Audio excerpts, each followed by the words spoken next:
Hello दोस्तों, welcome to UPSC नीव bye अन academy. मेरा नाम है युवराज सिंह शेखावत। तो आप जो डिजिटल बोर्ड पे पिक्चर्स देख रहे हैं, ये पिक्चर्स है रशिया की राजधानी मॉस्को की, जहां पे आप देख सकते हैं कि एक अपार्टमेंट, एक रेजिडेंशियल अपार्टमेंट, उसके आसपास, उसके आउटसाइड एक बॉम्ब एक्सप्लोड होता है। राइट। अब ये जो बॉम्ब एक्सप्लोजन हुआ है, मैं इसके बारे में क्यों बात कर रहा हूं, क्योंकि जो रशिया के एक टॉप लीडर मिलिट्री ऑफिशियल हैं जिनका नाम है इगोर किरिलोव, उनका असैसिनेशन किया जा चुका है। राइट। और रशिया कहीं ना कहीं इस असैसिनेशन के पीछे यूक्रेनियन सिक्योरिटी सर्विस को ब्लेम करता हुआ नजर आता है। राइट।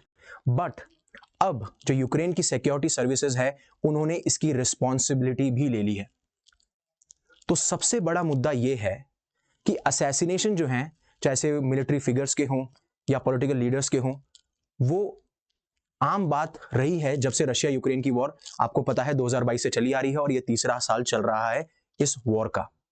बट जब किसी मिलिट्री लीडर का, मिलिट्री ऑफिशियल का या फिर हाई लेवल ऑफिशियल का असैसिनेशन मॉस्को के अंदर हो, राइट, तो ये बहुत रेयर है।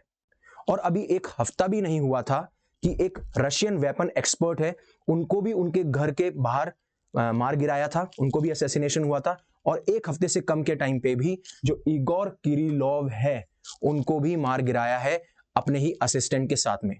अब ये होता कैसे है, मैं उसके बारे में आपसे बात करता हूं। तो ये उनका रेजिडेंशियल ब्लॉक है, जहां पे एक इलेक्ट्रिक व्हीकल, आप कह सकते हो एक इलेक्ट्रिक स्कूटर, उसके अंदर जिन्होंने भी ये प्लान किया, अब तो यूक्रेन ने ये क्लेम कर लिया है कि हमारी जो सर्विसेज हैं, ये हमारा एक सिक्योरिटी ऑपरेशन था जिसके तहत हमें इन्हें मार गिराया है।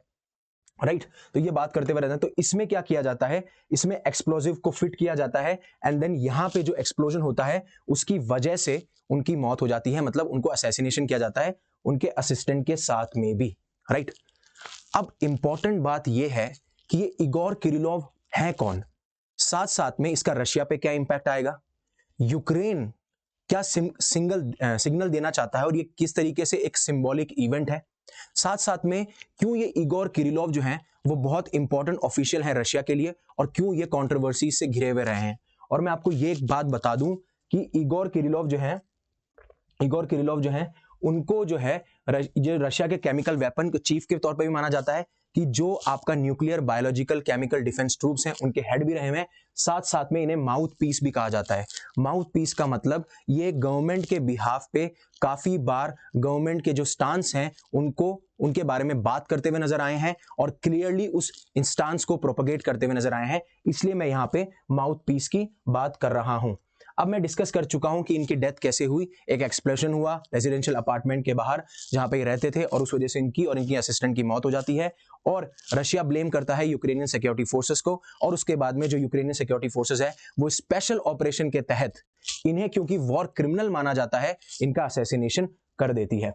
अब आगे जानने से पहले कि इगोर किरिलोव है कौन, वो क्यों कंट्रोवर्सीज में रहे, कैसे वेस्ट, यूक्रेन और रशिया अब मतलब इस इंसिडेंट की वजह से तीनों इन्वॉल्व हो चुके हैं, उसके बारे में जानेंगे। उससे पहले अनअकैडमी ने 9 ईयर सेलिब्रेट किए थे। अनअकैडमी ने 10 दिसंबर को अपना प्रतिष्ठा इवेंट निभाया। उसके तहत अनअकैडमी आपके लिए लेकर आया है अफोर्डेबल कोर्सेज जो कि आप अवेल कर सकते हो फ्लैट 50% ऑफ में।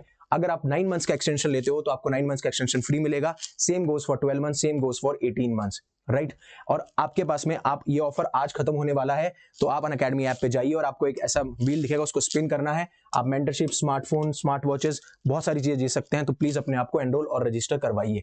वैसे ही अगर आप यूपीएससी की तैयारी कर रहे हैं तो शिखर 2026 हमारा हिंदी बैच है, आरंभ 2026 हमारा इंग्लिश बैच है और इग्नाइट 2026 हमारा इंग्लिश बैच है और आगाज 2027 जिसमें मैं साइंस एंड टेक ले रहा हूं फ्रॉम बेसिक टू एडवांस, तो आप वहां मेरे से जुड़ सकते हैं। अब ये इगोर किरिलोव थे कौन, तो मैंने आपको जैसे बता दिया कि एक जो डिफेंस ट्रूप्स हैं या जो प्रोटेक्शन ट्रूप्स हैं जो कि डील करती थी किससे, रेडिएशन, केमिकल और बायोलॉजिकल जो ट्रूप्स हैं उनके हेड हैं और ये सीनियर मिलिट्री ऑफिशियल में आते हैं। इनकी रैंक अगर मैं आपको बताऊं तो he was a lieutenant general. Right. अब ये जो ब्रांच है ये क्या करती थी, ये जो भी सोल्जर्स हैं अगर उनको कोई केमिकल एक्सपोजर हो या फिर वो बायोलॉजिकल एक्सपोजर हो या रेडियो एक्टिव थ्रेट्स हो या एक्सपोजर हो, तो उनको प्रोटेक्ट करने का काम करती थी। ये उसका ब्रांच का काम था, ठीक है। और किरिलोव के ऊपर वेस्ट हमेशा से एक्यूजेशन लगाता हुआ है, जैसे वो यूएस हो या यूके, कि ये केमिकल वेपन्स का यूज करते हुए आए हैं रशिया यूक्रेन वॉर के अंदर, स्पेशली यूक्रेन के अंदर। और रशिया के अंदर इन्हें बहुत ही बड़ा सिंबॉलिक फिगर माना जाता है, और ये रशिया का स्टांस जो है वो हमेशा से डिफेंड करते हुए आए हैं, because he seen as a patriotic figure. अब इगोर किरिलोव कंट्रोवर्शियल क्यों है? पहली चीज मैंने आपको बताया, केमिकल वेपन यूज। वो केमिकल वेपन्स जो कि केमिकल वेपन कन्वेंशन के तहत बैंड हैं, इनके ऊपर ये एक्यूजेशन लगते हैं कि इन्होंने उन केमिकल वेपन्स का यूक्रेन वॉर में इस्तेमाल किया है। सबसे पहली बात, क्योंकि ये ट्रीटी बनाई गई थी कि आप इन चीजों का, केमिकल वेपन्स का इस्तेमाल नहीं कर सकते, ना स्टॉक पाइल कर सकते हो, ये ट्रीटी उसके लिए बनाई गई थी, बट फिर भी ऐसा किया जाता है। ये एक्यूजेशन वेस्टर्न कंट्रीज इन पे लगाती हुई आती हैं। स्पेशली एक केमिकल एजेंट जो यूक्रेन में यूज हुआ, जिसका नाम था क्लोरोपिसरीन, जो कि एक चोकिंग एजेंट है। साथ साथ में ये ऐसे सब्सटेंसेस को भी डिप्लॉय करते हैं जो कि रायट कंट्रोल एजेंट, मतलब ऐसे एजेंट्स जो कि रायट को, मतलब दंगों को कंट्रोल कर सकते हैं, और ऐसे केमिकल्स जो कि हमारे कॉम्बैट में काम आ सकते हैं। इस तरीके से बातें होती हैं। अब किरिलोव जो है वो फेमस क्यों बने? क्योंकि उन्होंने काफी ऐसे एक्विजिशन लगाए जो बेबुनियाद थे, ऐसा कहा जाता है। जैसे कि वो ये कहते हुए नजर आते हैं कि यूएसए जो है वो यूक्रेन की एक लेबोरेटरी में बायोलॉजिकल वेपन बना रहा है, और उसको जस्टिफाई कर रहा है किसे? रशिया के 2022 के इन्वेजन से, क्योंकि रशिया ने 2022 में ही यूक्रेन को इन्वेड किया था। फिर बोलते हैं, किरिलोव ये भी कहते हुए नजर आते हैं कि यूक्रेन डर्टी बॉम्ब्स बना रहा है। अब डर्टी बॉम्ब्स में क्या होता है? जिस तरीके से हमारे कन्वेंशनल वेपन्स होते हैं, उसमें हम रेडियो एक्टिव मटेरियल का यूज करते हैं, जिसकी वजह से रेडिएशन होता है, और उस वजह से होता क्या है, आपको एक वेपन ऐसा डिजाइन हो जाता है जो कि न्यूक्लियर बॉम्ब से तो कम थ्रेटफुल है, बट उससे ज्यादा खतरनाक हो सकता है। कंटेमिनेशन के चांसेस ज्यादा बढ़ जाते हैं, और पैनिक भी ज्यादा देखने को मिल सकता है, राइट। अब न्यूक्लियर थ्रेट की बात करें तो ये यूक्रेन को ये भी अक्यूज करते हुए आते हैं कि ये चाहता है कि जो रशिया का न्यूक्लियर पावर प्लांट है उसको सीज कर दिया जाए। लेकिन इन पे क्या एलिगेशन लगते हैं? इन पे एलिगेशन लगते हैं वॉर क्राइम्स के। वॉर क्राइम्स क्यों? क्योंकि इन्होंने केमिकल वेपन्स का यूज किया यूक्रेन के अंदर, और यहां पे ये कहा जाता है कि 4800 केसेस हैं जब ड्रोन्स और ग्रेनेड्स का यूज किया गया केमिकल वेपन्स को आप कह सकते हो स्प्रेड करने के लिए यूक्रेन के अंदर।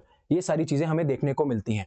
अब ये सिग्निफिकेंट क्या है रशिया के? पहली चीज तो ये है कि अगर रशिया की जो टॉप मिलिट्री की बात करें, या टॉप मिलिट्री ऑफिशियल्स, या जो उनका स्ट्रक्चर है या पॉलिटिकल लीडरशिप है, वो कहीं ना कहीं तो शॉक होगी। और इससे ये भी फर्क पड़ता है कि रशियन लीडर जो हैं वो रिटेलिएट जरूर करेंगे, वो जवाब जरूर देंगे इस इवेंट का। तो पहला तो ये सिग्निफिकेंस आता है। दूसरा सिग्निफिकेंट ये आता है कि यूक्रेन ने ऐसी एबिलिटी या ऐसी कैपेबिलिटी अपनी बढ़ा ली है, जिससे कि वो, मतलब टॉप रशियन मिलिट्री लीडर्स और पॉलिटिकल लीडर्स को उन्हीं के घर में जाके मार सकते हैं, राइट। तो इसका मतलब यह है कहीं ना कहीं जो यूएस और यूके है वो इन ऑपरेशन के साथ में साथ दे रहा है, क्योंकि ये किसी नॉर्मल इंडिविजुअल का काम नहीं है। और अब यूक्रेन ने अगर इसको क्लेम कर लिया है तो कहीं ना कहीं वेस्टर्न पावर्स भी जो है वो यूक्रेन को सपोर्ट करती हुई नजर आती हैं। और इंटरनेशनल पर्सपेक्टिव यही है कि रशिया में काफी बार और काफी लंबे टाइम तक यूक्रेन को अक्यूज करते हुए ये आए हैं, यूक्रेन और वेस्ट को ये अक्यूज करते हुए आए हैं कि ये सिर्फ एक डिस इन्फॉर्मेशन और मिसलीडिंग इन्फॉर्मेशन फैलाते हुए आ रहे हैं हमारे लिए, राइट। इस तरीके से बात करते हुए नजर आते हैं।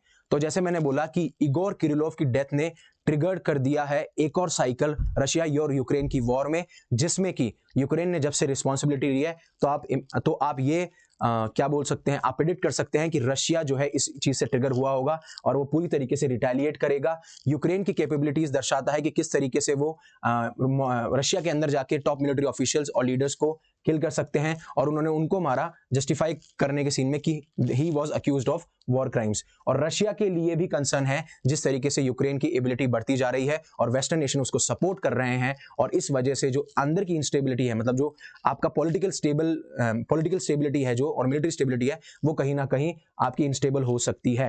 तो ये इंसिडेंट ये एम्फसाइज करता है कि किस तरीके से इस इवेंट ने ट्रिगर कर दिया है वेस्ट, यूक्रेन और रशिया को दोबारा से इस इवेंट और इस वॉर के अंदर एंटेंगल होने के लिए मजबूर, राइट। तो आपको समझ में आया होगा। अगर आप ऑप्शनल करना चाहते हैं तो अनअकैडमी ऐप पे जा सकते हैं। सेम अगर आपने मेंस निकाल लिया, आप इंटरव्यू करना, तो फ्री यूपीएससी मॉक इंटरव्यू है।